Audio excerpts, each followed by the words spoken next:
দেশের চলচ্চিত্র অঙ্গন এখন আর আগের গৌরবময় অবস্থানে নেই, এমন মন্তব্য করেছেন ঢালিউডের জনপ্রিয় অভিনেত্রী অপু বিশ্বাস। সাম্প্রতিক বছরগুলোতে নানান অস্থিরতা ও বিভাজনের কারণে চলচ্চিত্র শিল্পের পরিবেশ নষ্ট হয়েছে বলেও মনে করেন তিনি। সম্প্রতি এক অনুষ্ঠানে নিজের অভিজ্ঞতা তুলে ধরেন এই অভিনেত্রী।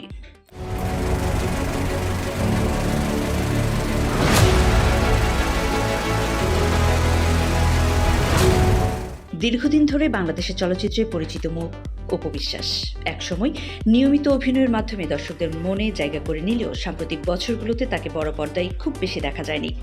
অভিনয়ের পাশাপাশি গত কয়েক বছর ধরে ব্যবসায়িক কর্মকাণ্ডেও সময় দিচ্ছেন এই অভিনেত্রী।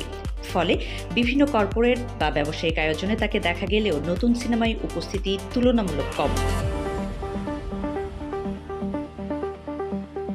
সম্প্রতি এক অনুষ্ঠানে দেশের চলচ্চিত্র শিল্পের বর্তমান অবস্থা নিয়ে নিজের অভিজ্ঞতা তুলে ধরেন তিনি। 2007 থেকে 8 সালে আমি ইন্ডাস্ট্রিতে এসেছি। তখন চলচ্চিত্র ইন্ডাস্ট্রিতে ভালো ভালো কাজ হতো।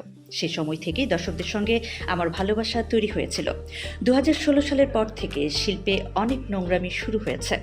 এখন মনে হয় আমাদের ফিল্ম ইন্ডাস্ট্রি ডাস্টবিনে পরিণত হয়েছে। পক্ষ বিপক্ষ সব জায়গাতেই থাকে, কিন্তু আমাদের এখানে সেই পেশাদার পরিবেশ নেই, এমনটাই মনে করেন অপু বিশ্বাস। তবে দীর্ঘ বিরতির পর আবারও বড় পর্দায় ফিরতে প্রস্তুতি নিচ্ছেন এই অভিনেত্রী। চরিত্রের জন্য নিজেকে প্রস্তুত রাখতে নিয়মিত জিমেও সময় দিচ্ছেন তিনি। জানা গেছে গত ডিসেম্বরেই 2টি নতুন সিনেমায় চুক্তিবদ্ধ হয়েছেন অপু বিশ্বাস। এর একটি আদর আজাদের সঙ্গে সিক্রেট, আরেকটি আব্দুল নূর সজলের সঙ্গে দুর্বার। নতুন এই সিনেমাগুলোর মধ্য দিয়ে আবারও দর্শকদের সামনে হাজির হওয়ার অপেক্ষায় জনপ্রিয় এই অভিনেত্রী। নতুন সিনেমাগুলো শিগগিরই শুটিংয়ে যাওয়ার কথা রয়েছে বলে জানিয়েছেন সংশ্লিষ্টরা।